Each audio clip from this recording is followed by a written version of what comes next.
चलो स्टार्ट करते हैं। चलो ध्यान दो, पहली हेडिंग बना लेना नाउन। आज की क्लास स्टार्ट होगी नाउन। ठीक, नाउन से पहले पूरा लिखो पार्ट्स ऑफ स्पीच, क्योंकि पूरे पार्ट्स ऑफ स्पीच में जब जान जाओगे तो जानोगे कि हाँ नाउन होता क्या है। पूरा पार्ट्स ऑफ स्पीच लिखो, हेडिंग बना लेना parts of speech, parts of speech.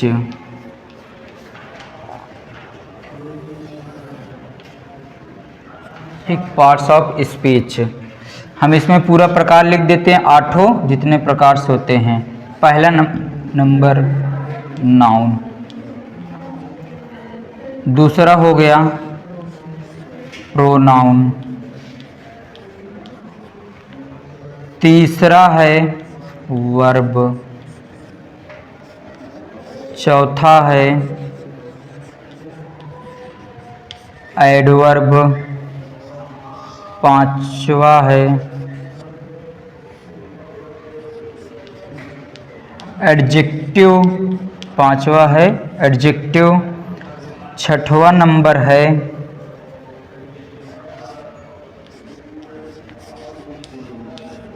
Preposition, preposition 6 हो गया। सातवां नंबर है कंजंक्शन, स्पेलिंग ध्यान से लिखते रहना, कंजंक्शन। और लास्ट 8वां नंबर है इंटरजेक्शन, इंटरजेक्शन। ठीक, चलो हिंदी शब्द लिख देते हैं। नाउन मतलब संज्ञा, प्रोनाउन मतलब सर्वनाम। बाकी यहाँ हिंदी जानते रहो बस। सर्वनाम, वर्ब मतलब क्रिया, क्रिया। एडवर्ब मतलब क्रिया विशेषण, क्रिया विशेषण।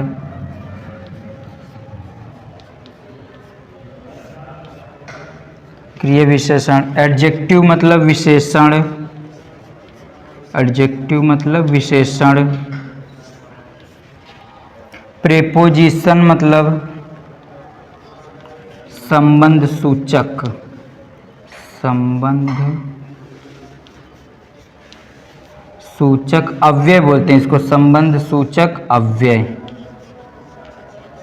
संबंध सूचक अव्यय। ये हो गया। इसके बाद है कंजंक्शन, समुच्चय बोधक, समुच्चय बोधक।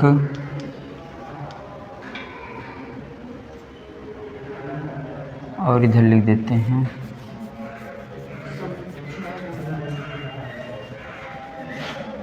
यहाँ लिख देते हैं समुच्चय बोधक अव्यय, इसको भी बोलते हैं। ठीक, समुच्चय बोधक अव्यय। इसको इंटरजेक्शन को बोलते हैं आश्चर्यबोधक अव्यय, आश्चर्यबोधक।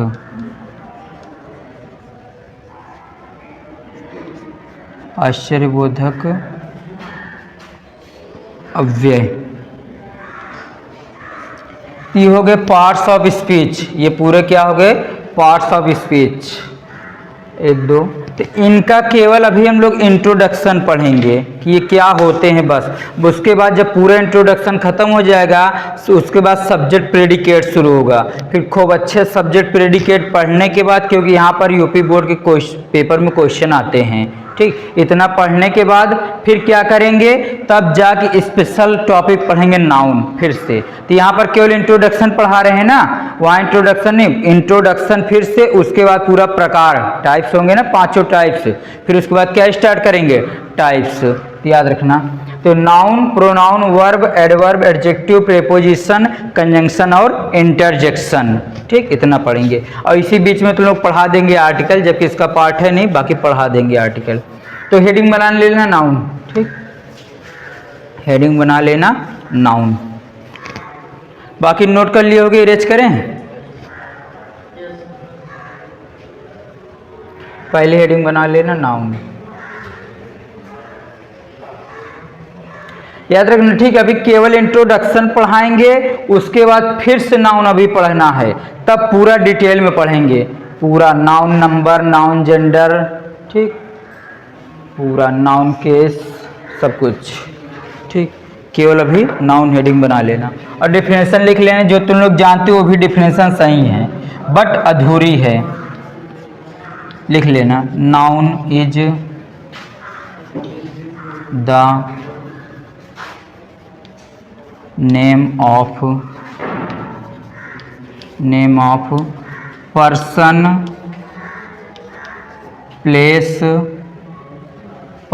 प्लेस और थिंग्स, ठीक। ये हो गई नाउन की डिफिनेशन, लेकिन ये अभी इनकम्प्लीट है, ठीक। छोटे बच्चों को तो यही पढ़ाया जाता है ना, पर्सन, प्लेस और थिंग, लेकिन ये इनकम्प्लीट है। और करके दूसरा एग्जाम्पल वो लिख लेना, डिफिनेशन दूसरी, ठीक। Noun is the naming word, noun is the naming word, noun is the naming word, ठीक। लिखो, फिर इसको समझा देते हैं बाकायदे।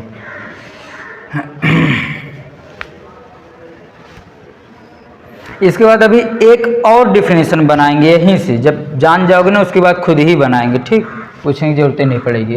तो नाउन संज्ञा, noun is the name of person, place और थिंग्स, और नाउन इज नेमिंग वर्ड, ठीक। चलो देखो, नाउन मतलब संज्ञा, noun is the name of person, place और थिंग्स। तो नाउन मतलब संज्ञा, या नाउन ही बोलो इंग्लिश में ही। नाउन इज मतलब होता है, द नेम मतलब नाम होता है, किसका नाम?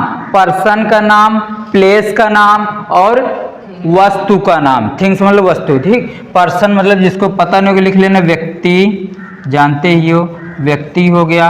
और प्लेस मतलब स्थान होता है, ये भी जानते हो, प्लेस मतलब स्थान हो गया। और यहाँ पर थिंग्स मतलब वस्तु। तो किसी व्यक्ति, वस्तु या स्थान के नाम को क्या कहते हैं? संज्ञा, ठीक। किसी व्यक्ति या वस्तु या स्थान के नाम को संज्ञा कहते हैं। Noun is the name of person, place और थिंग्स, ठीक। या और मतलब या दूसरी definition, noun is the naming word, नाम वाला शब्द ही नाउन होता है। नाउन मतलब संज्ञा है, संज्ञा। इज मतलब होता है द नेमिंग वर्ड, नाम वाला शब्द। तो नाम वाला शब्द ही क्या कहलाता है? नाउन। अब यहां से एक डेफिनेशन जो खुद से निकालनी है उसको समझो। क्या निकालनी है कि देखो, ये यहाँ पर क्या बोले हैं कि noun is the naming word. क्या बोले हैं? Noun is the naming word. तो जितने भी नाम वाले शब्द होंगे सब क्या होंगे? नाउन होंगे। तो ये बताओ, जितनी भी संसार में वस्तुएं हैं सबका कुछ ना कुछ नाम है। जितनी भी संसार में वस्तु, यहाँ तक कि पृथ्वी है, पृथ्वी से बड़ा कोई ग्रह है नहीं, पृथ्वी है। तो पृथ्वी खुद ही उसका एक नाम है ना, पृथ्वी नाम है, उसका अर्थ नाम है नहीं। तो मतलब जितनी भी वस्तुएं हैं सबका नाम है, कुछ ना कुछ नाम है पूरे पृथ्वी पर जितनी वस्तुएं हैं। तो इसी हिसाब से एक यहाँ पर क्या बन जाएगा, अगली डिफिनेशन, ठीक। क्या बनेगा? Everything is called noun. Everything is called noun, या एवरीथिंग इज नाउन, ऐसा बोलो। एवरीथिंग मतलब सब कुछ, सब कुछ क्या कहलाता है? नाउन। जितना भी नाम होगा पृथ्वी पर, जितनी भी चीजें हैं, पेड़, पक्षी, चिड़िया, जितनी भी चीजें हैं, ठीक, सब क्या है? नाउन। अब ये थोड़ी ना, मतलब नाउन में 5 पार्ट हो गए। कोई कॉमन नाउन है, कोई प्रॉपर नाउन है, कोई कलेक्टिव नाउन है, कोई मटेरियल नाउन है और कोई एब्स्ट्रैक्ट नाउन है, ठीक। लेकिन नाम तो सबका है ना, तो सब क्या कहलाएंगे? नाउन। सब के सब क्या कहलाएंगे? नाउन। तो यहाँ से 3 डिफिनेशन हो गई, ठीक। जब किसी को बताओगे, पहली बात जो थोड़ा बहुत जानते हो इतने से संतुष्ट हो जाएगा, चलो तुमको पता है noun is the name of person, place और थिंग्स। लेकिन उसमें जो नहीं संतुष्ट हो उनको यहाँ संतुष्ट करना पड़ेगा। Noun is the naming word. तो यहाँ पर जानते, यहाँ पर लगभग 100% सब संतुष्ट हो जाएंगे इस डिफिनेशन से। अभी तीनों डिफरेंस करके बताते हैं। 100% लगभग क्या हो जाएंगे, संतुष्ट कि हाँ तुम सही बता रहे हो। फिर भी ना हो फिर भी बता दो, एवरीथिंग इज कॉल्ड नाउन। सब कुछ क्या है, नाउन। जितनी भी चीजें जिनका नाम है सब कुछ क्या है, नाउन। पेन लिए हो, कॉपी है, बैग है, जितना भी है सब क्या है, नाउन है। यहां पर क्या अंतर था समझो। नाउन इज द नेम, देखो व्यक्ति का नाम, स्थान का नाम, वस्तु का नाम। यहां पर केवल ये बताया कि किसी व्यक्ति या वस्तु या स्थान के नाम को ही क्या कहेंगे, संज्ञा। अब हम यहां पर दे देते हैं ऑनेस्टी। ऑनेस्टी मतलब ईमानदारी। ऑनेस्टी मतलब ईमानदारी। अब ये तो ये किसका नाम है, पर्सन का नाम है, स्थान का नाम है, थिंग्स का नाम है, नहीं, मतलब ये नाउन नहीं है। इसके अकॉर्डिंग बता रहे हैं, इसके अकॉर्डिंग पर्सन हो गया, प्लेस हो गया और थिंग्स। ठीक, ना तो ये व्यक्ति है, ना तो ये व्यक्ति है, और ना तो क्या है, स्थान है, और ना तो क्या है, वस्तु है। तो मतलब अगर इस डेफिनेशन के अकॉर्डिंग चलोगे, जो छोटे बच्चों को पढ़ाया जाता है, अगर इसके अनुसार चलोगे तो इसको नाउन साबित कर पाओगे, नहीं साबित कर पाओगे ना। लेकिन ये नाउन है, लेकिन क्या है, नाउन तो है ना, इसीलिए दूसरे एग्जाम्पल क्या आ गया, noun is the naming word. नाम वाला शब्द क्या होगा, नाउन। ईमानदारी है, नाउन। वो भी ना समझो, ये वाला ले लो, एवरीथिंग इज नाउन। हम लिख दिए, क्या बन गया, नाउन बन गया ना। तो यहाँ पर ये हमारा कौन सा नाउन बनता है, एब्स्ट्रैक्ट नाउन है। कौन सा, एब्स्ट्रैक्ट नाउन। तो नाउन तो है ना, लेकिन इससे कहाँ क्लैरिफाई कर पाए, इससे क्लियरिटी नहीं आई ना, इससे पता ही नहीं चला।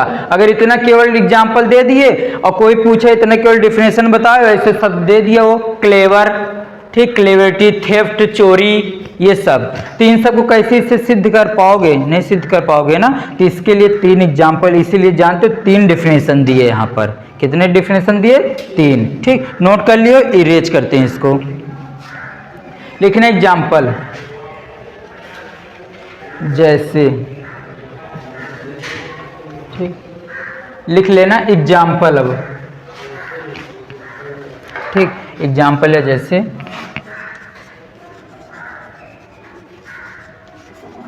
एग्जाम्पल है, ध्यान से समझना। ठीक, जैसे मान लो कोई नाम लिख दिए, राम, कॉमा, सीता। ठीक, केवल नाउन की बात हो रही है, हॉर्स, ठीक,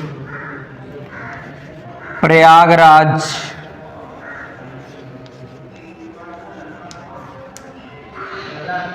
Prayagraj. Single A double A दोनों चलता है, ये कह रहे हो ना, सिंगल ए डबल ए दोनों चलता है। ठीक, प्रयागराज सिंगल ए कर लो, कोई दिक्कत नहीं है, प्रयागराज।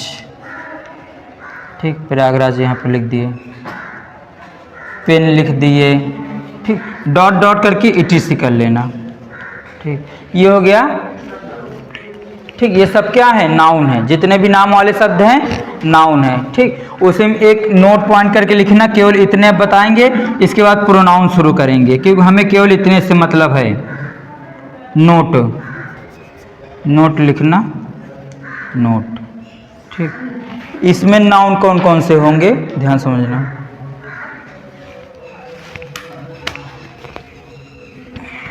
ठीक, नाउन में लिखना जैसे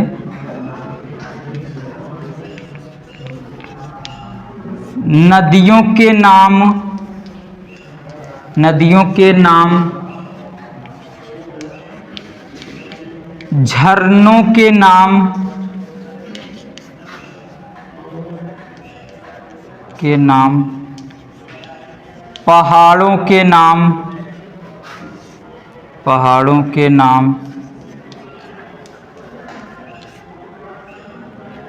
पहाड़ों के नाम, ऐतिहासिक, ऐतिहासिक इमारतों के नाम, ऐतिहासिक इमारतों के नाम, धार्मिक, धार्मिक पुस्तकों के नाम, ठीक, इंग्लिश में भी बता देंगे। धार्मिक पुस्तकों के नाम, धार्मिक पुस्तकों के नाम, ऐतिहासिक इमारतों के नाम, जहाज़ों के नाम, जहाज़ों के नाम, ट्रेनों के नाम, ट्रेनों के नाम, नाम डर के इत्यादि।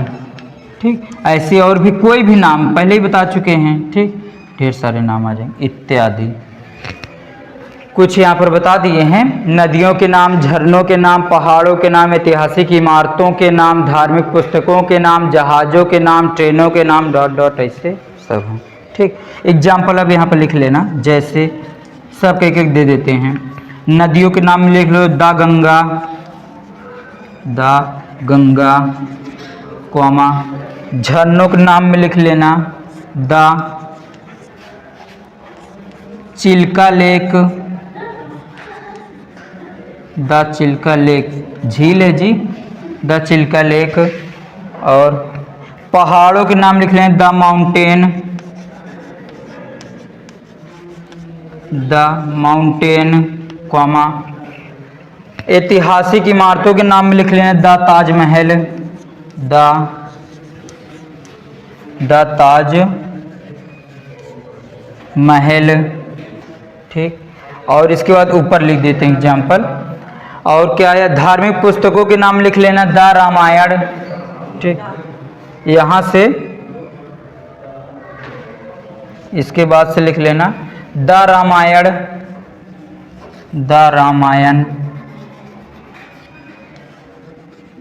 ये वाई है। ठीक, द रामायण, कॉमा। धार्मिक पुस्तकों के नाम हो गए, जहाज़ों के नाम लिख लेना, the airlines, the airlines, comma. और किसका नाम है, ट्रेनों के नाम, the Ganga express, the Ganga express, dot dot करके ETC कर लेना। ठीक, एटसेट्रा। तो सबका एक एक नाम दे दी, बाकी कोई भी नाम आएगा, ठीक, बाकी कोई भी नाम आएगा सब समझ लेना। ठीक, क्या है, नाउन है।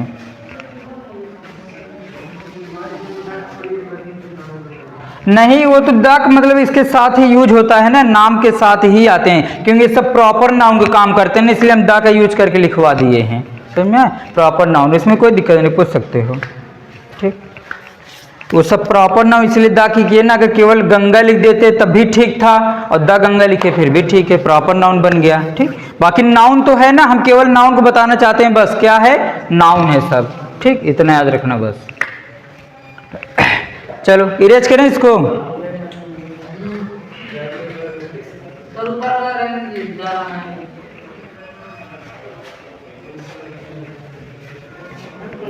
अगली हेडिंग बना लेना, प्रोनाउन।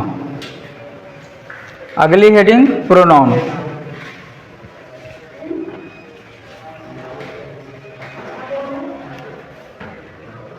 अगली हेडिंग बना लेना, प्रोनाउन।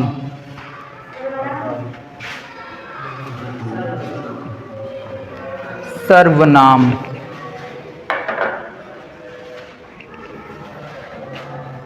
नेक्स्ट हेडिंग है प्रोनाउन, दूसरा number.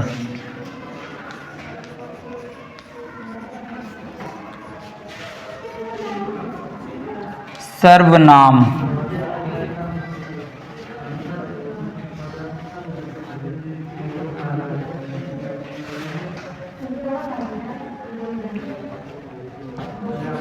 A pronoun is the used of, a pronoun is the used of the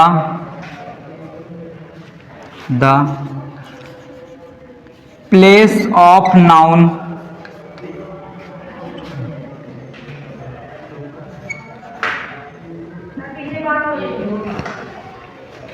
a pronoun is the used of the place of noun।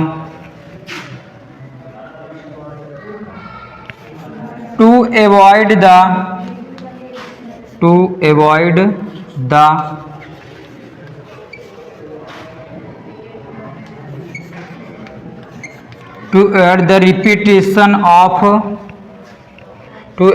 repetition of noun is called pronoun। सही है, ठीक। A pronoun is the used of the place of noun to avoid the repetition of noun। ये इसकी पूरी definition है, ठीक। ये पूरा इसका डेफिनेशन है, ठीक। इतना लिखना, उसके बाद एग्जाम्पल देते हैं। फिर इतना लिख लेना, उसके बाद फिर एग्जाम्पल देते हैं, ठीक। ध्यान समझना। प्रोनाउन सर्वनाम लिख लिए। चलो देखो, आप प्रोनाउन मतलब एक सर्वनाम, इज मतलब होता है, द यूज्ड प्रयोग होता है। क्या होता है? प्रयोग। ऑफ द प्लेस के स्थान पर, किसके स्थान पर? नाउन के। तो नाउन के स्थान पर किसका यूज होता है? प्रोनाउन का। नाउन के स्थान पर किसका यूज होता है? प्रोनाउन का। किस लिए यूज होता है ये समझो। टू अवॉइड मतलब बचने के लिए, टू अवॉइड मतलब बचने के लिए। द रिपीटेशन, रिपीटेशन मतलब होता है पुनरावृत्ति, पुनरावृत्ति, पुनरावृत्ति, पुनरावृत्ति मतलब दोहराव, दोहराव से बचने के लिए। किसके? नाउन के। तो देखो, नाउन के दोहराव से बचने के लिए नाउन के स्थान पर प्रोनाउन का प्रयोग किया जाता है। समझ में? नाउन के स्थान पर प्रोनाउन का प्रयोग इसलिए करते हैं ताकि जो नाउन की पुनरावृत्ति है उसको रोका जा सके, ठीक। जैसे एग्जाम्पल देते हैं, समझना। एग्जाम्पल देते हैं ये,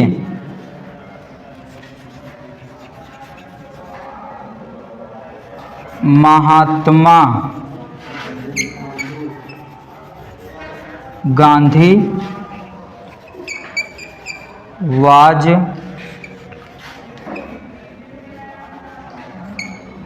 born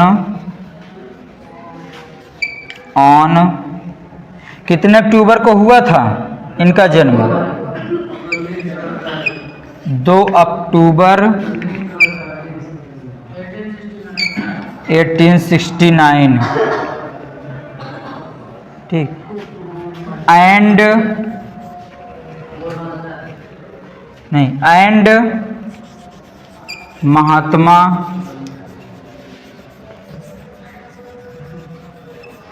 Gandhi was a great fighter and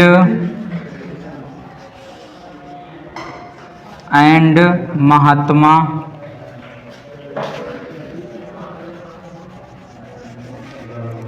Gandhi was a great leader also। समझो, एग्जाम्पल पूरा लिख दिए, ठीक। अब इसमें केवल हमें कुछ नहीं ढूंढना है, केवल पहले नाउन बताना है, ठीक। केवल हमें नाउन। तो देखो, नाम लिखे हैं महात्मा गांधी, फिर कहाँ आए हैं? महात्मा गांधी, फिर कहाँ हैं? महात्मा गांधी, ठीक। क्लियर हो गया, समझना। सर्वनाम का यूज क्यों करना है ये समझना बस, ठीक। मान लो हम एक स्टोरी ऐसे लिख दिए, इतना पैसेज लिख दिए हैं। महात्मा Gandhi was born on, Mahatma Gandhi का जन्म हुआ था 2 अक्टूबर 1869 को। और महात्मा गांधी एक महान फाइटर थे, ठीक। एक महान फाइटर थे। एंड और Mahatma Gandhi was a great leader also, और महात्मा गांधी एक महान नेता भी थे। तो देखो, बार बार महात्मा गांधी का नाम ले रहे हैं ना, तो इसको हम ऐसे भी तो बोल सकते हैं। ध्यान समझना, महात्मा गांधी का जन्म हुआ था 2 अक्टूबर 1869 को, और वह एक महान फाइटर थे, और वह क्या थे? एक महान नेता भी थे। तो ऐसे भी बोल सकते हैं। ये जो बार बार नाम आ रहा है, ठीक, इसी को रोकने के लिए हम लोग किसका यूज करते हैं?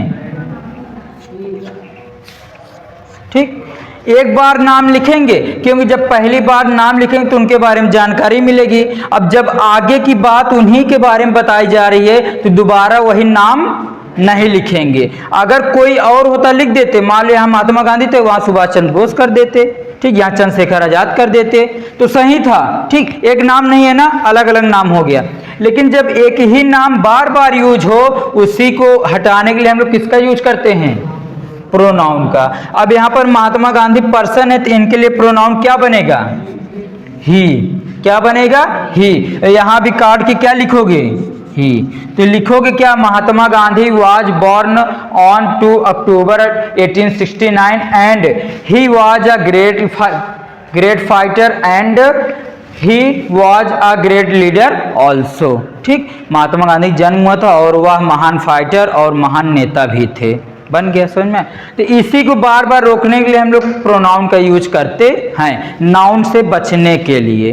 अभी यहाँ नाम चेंज कर देते ना तो लिख सकते थे, यहाँ महात्मा गांधी था, यहाँ सुभाष चंद्र बोस कर देते और यहाँ पर चंद्रशेखर आजाद कर देते, कोई लाल बहादुर शास्त्री कर देते, तो नाम अलग अलग हो गया ना, तब प्रोनाउन नहीं यूज करते। जब एक ही बात, ठीक, जब एक ही बात एक ही व्यक्ति के बारे में बोला जाए तो उसका बार बार नाम नहीं लिया जाता। कहते हो ना, क्या बार बार राजू राजू लगाए रखे हो, ऐसे बोलते रहते ना, क्या बार बार ये लगाए रखे हो, इसी वजह से। समझ में? इसको नोट कर लेना, काट ओढ़ लेना, जैसा भी होगा कर लेना। ठीक, फिर आगे एग्जाम्पल देते हैं दूसरा। ठीक, तो ये हो जाएगा प्रोनाउन।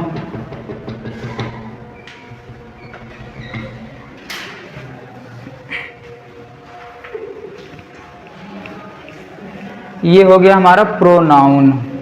चलो आगे देखते हैं अब।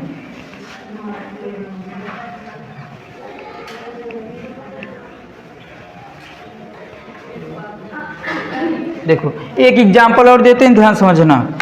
ठीक, अगला एग्जाम्पल दे देते हैं। Ram is a good boy. Ram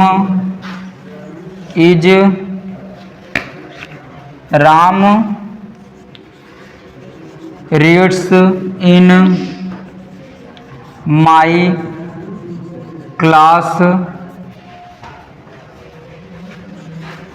Ram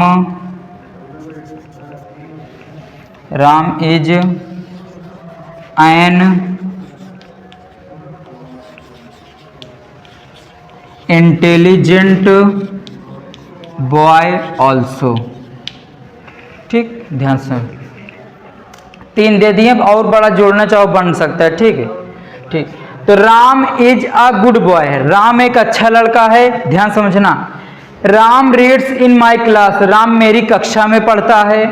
Ram is an intelligent boy also, और राम एक बुद्धिमान लड़का भी है। ठीक, सब कुछ किसके बारे में बता रहे हो? राम।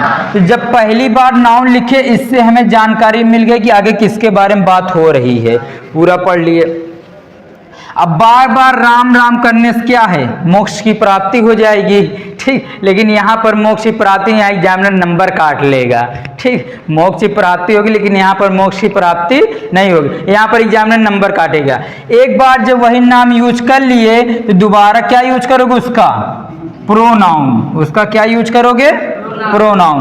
अगर यहाँ पर राम था, यहाँ पर मोहित, यहाँ पर सीता हो जाती, तब कोई दिक्कत नहीं थी, नाम अलग अलग हो गया। ठीक, हाँ, लेकिन नहीं, अब यहाँ पर अगर एक ही व्यक्ति के बारे में पूरी जानकारी दे रहे हो, दोबारा उसका नाम प्रयोग नहीं किया जाएगा। ठीक, यही क्या है?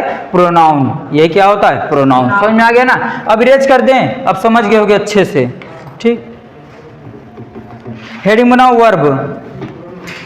ठीक, हेडिंग क्या बनाओगे? वर्ब। केवल बेसिक इंट्रोडक्शन चल रहा है अभी, केवल बेसिक। ठीक, अब डिटेल में पढ़ेंगे एक एक टॉपिक के साथ। वर्ब हेडिंग बना लेना, तीसरा नंबर। ठीक, वर्ब। वर्ब मतलब क्रिया। ठीक, इसको शॉर्टकट में ऐसे बता देते हैं। ठीक, क्योंकि जितना भी तुम्हें काम है, जब पूरा बताएंगे, ठीक, जब पूरा पढ़ाएंगे तो वहाँ पर अलग से बताएंगे। मतलब यहाँ पर जैसे डिफिनेशन तो लिखना चाहो लिख सकते हो, a verb is an action, ठीक। क्रिया क्या होती है, कार्य ही क्या होती है, हमारी क्रिया होती है। लेकिन नहीं, केवल यहाँ पर ये समझना, यहाँ पर दो भागों में हम बांट देते हैं वर्ब को, दो का तीनों यहीं पर लेकर चलो साथ में, क्योंकि पोस्टमार्टम में तीनों काम देंगे, ठीक। पोस्टमार्टम में तीनों काम देंगे। एक पहले भी यहाँ पर लिख लेते हैं हेल्पिंग वर्ब, पहले क्या लिखते हैं, हेल्पिंग वर्ब, ठीक, ये लिख लिए। उसके बाद दूसरा लिखते हैं हम लोग मेन वर्ब, मेन वर्ब, ठीक। और तीसरा लिख देते हैं मॉडल वर्ब, ठीक। तीनों पहचानना सीख जाना बस, बाकी हम ये सब जानते, इसको भी डिटेल में पढ़ाएंगे, इसको भी पढ़ाएंगे और इसको भी पढ़ाएंगे फुल एक्सप्लेन के साथ, ठीक। केवल बस इतना जानना बस। हेल्पिंग वर्ब में कौन कौन सी वर्ब होती हैं सब जानते हो, is, am, are, was, were, has, have, had, ठीक। ऐसे लिख लेना, ये हो गया।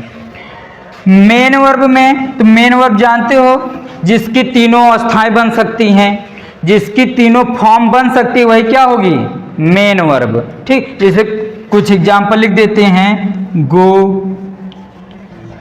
रीड, गो, रीड, ब्रेक, स्टील, ऐसे लिख लेना, ठीक, एंड सो ऑन। मतलब ये समझो मेन वर्ब मतलब मुख्य क्रिया, और मुख्य क्रिया वो होगी जिसकी तीनों फॉर्म बन सकती है। जैसे गो मतलब जाना, गो वेंट गोन, रीड मतलब पढ़ना, रीड रेड रेड, और ब्रेक मतलब तोड़ना हो जाएगा, ब्रेक ब्रोक ब्रोकन, और स्टील मतलब चुराना, स्टील स्टोल स्टोलन, ठीक। तो ये सब क्या हो जाएंगे, मेन वर्ब। अब हमें क्या पढ़ना है, मॉडल वर्ब। मॉडल वर्ब में क्या क्या आएंगे इसको याद रखना, विल, शैल, कैन, में, ठीक, would, should, would, should, could, might, may, would, should, could, might, must, ought to, need, comma कर लेना, ought to, need हो गया, कितना हुआ, 13 होना चाहिए, 1 2 3 4 5 6 7 8 9 10 11, 2 कौन सी छुट्टी, मस्ट लिखे हैं, ठीक है, नीड लिख लिए। हाँ, dare to, comma, had to भी आता है, ठीक, हैड टू, ठीक, ये हो गया। ये सब हमारी मॉडल वर्ब हो गए। अब देखो तुम्हें इनके बारे में कुछ नहीं पढ़ना है, सब पढ़ाएंगे कि मे का यूज कहाँ होता है, वुड का यूज कहाँ होता है, शुड का यूज। केवल यहाँ पर अगर मान लो ये लिखा है, पहचान कर क्या बताओगे, इतना पहचान जाओगे ना। ये जो नीचे वाली जितनी वर्ब लिखी हैं सब कहीं पर दिखेंगे, क्या बताओगे, मॉडल वर्ब, ठीक। और ये जो जितनी वर्ब है इसके अलावा मेन वर्ब तो ढेर सारी होती हैं, सबको क्या बोलोगे, मेन वर्ब। और ये सब दिखेंगी तो हेल्पिंग वर्ब। समझ में आया, ठीक। केवल हमें इसीलिए बता रहे, केवल इंट्रोडक्शन दे रहे हैं बस, जहां पर दिखे बस ऐसे ऐसे बताते चले जाना, पूरा पोस्टमार्टम हो जाएगा। क्योंकि पोस्टमार्टम जब बना करोगे उसमें तो सब्जेक्ट भी आएगा, वर्ब भी आएगा, ऑब्जेक्ट, इसीलिए सब पहले बता दे रहे हैं, ठीक, एक तरफ से। तो हेल्पिंग वर्ब तब होगी, इसको याद रखना, हेल्पिंग वर्ब जब आएगी तो इसके बाद कहीं ना कहीं क्या आएगा, मेन वर्ब। जब भी हेल्पिंग वर्ब आएगी तो इसके बाद कहीं ना कहीं क्या आएगा, मेन वर्ब। और ये मेन वर्ब तो पहचान ही जाओगे जिसकी तीनों फॉर्म बन जाए। उसके बाद फिर देखो मॉडल वर्ब। मॉडल वर्ब के बाद हमेशा याद रखना, मॉडल वर्ब के बाद हमेशा वर्ब की फर्स्ट फॉर्म आती है। मॉडल वर्ब के बाद हमेशा कौन सी फॉर्म आती है, फर्स्ट फॉर्म, इसको याद रखना, ठीक। Is, am, are, was, were, has, have, इन सब के साथ अलग अलग वर्ब आएगी, जो कौन सी वर्ब होगी, मेन वर्ब होगी। ठीक, वहां पर हमें नहीं बताना थर्ड फॉर्म सेकंड फॉर्म कुछ नहीं, केवल क्या बताना है, मेन वर्ब। केवल क्या बताना है, मेन वर्ब, केवल इतना ही बताना है। ठीक, तो यहाँ पर ये हो गया वर्ब। ठीक, समझ में आ गया, क्लियर है ना पूरा, ये हो गया वर्ब का टॉपिक। ठीक, अगला हेडिंग बनाना। ठीक, वहां से कल पढ़ाएंगे। ठीक, अगली हेडिंग बना लेना, यहीं पर लिख देते हैं स्कूल, ये इसी में जोड़ देते हैं। चौथा नंबर लिख लेना एडवर्ब। चौथा नंबर लिख लेना एडवर्ब, क्रिया विशेषण, इसकी हिंदी हो जाएगी क्रिया विशेषण। ठीक, इसको याद रखना, यहीं से कल पढ़ेंगे। ठीक, एडवर्ब पढ़ेंगे, उसके बाद फिर क्या पढ़ेंगे, एडजेक्टिव पढ़ेंगे। एडजेक्टिव बाद उससे तुम लोग को ऑब्जेक्ट ऑब्जेक्ट बता देंगे। ठीक, ऑब्जेक्ट बता देंगे, उसके बाद फिर प्रीपोजिशन और कुछ आर्टिकल भी बताएंगे, कंजंक्शन भी बताएंगे। ठीक, तो तब जाके पोस्टमार्टम वाला पूरा हमारा क्या हो जाएगा, कंप्लीट हो जाएगा। ठीक, यूट्यूब वाले बच्चे भी लाइक कर देंगे। हाँ ठीक, हाँ कंप्लीट हो जाएगा।